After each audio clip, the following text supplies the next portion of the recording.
Is polyamory just an excuse to not commit fully? Hello, Better Together crew. Today, we're delving deep into the vast world of relationships to a topic that's been gaining traction in recent years, polyamory. But first, what is polyamory?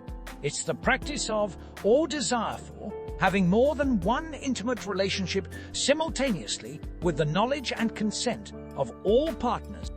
Now, the controversial question we're tackling today is polyamory just an escape hatch from truly committing to one person, or is it a legitimate relationship preference?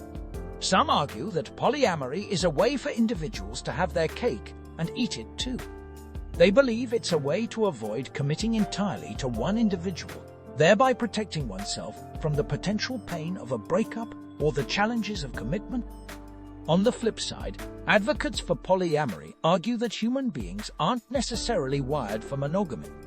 They believe that it's entirely possible and even natural to love more than one person simultaneously. An essential facet of polyamory is consent. All parties involved are aware and consent to the relationship structure.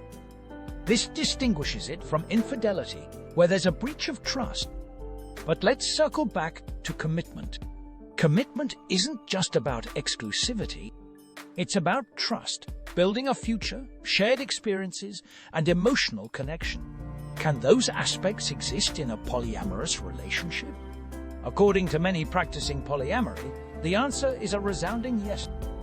It's crucial to remember that relationships and love are multifaceted. They change and evolve as society does.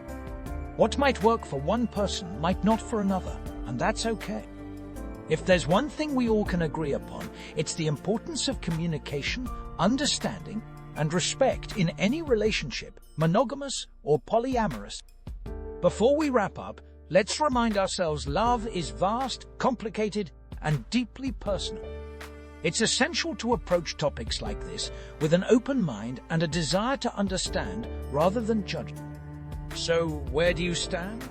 We'd love to hear your thoughts on polyamory and commitment. Do you think they can coexist?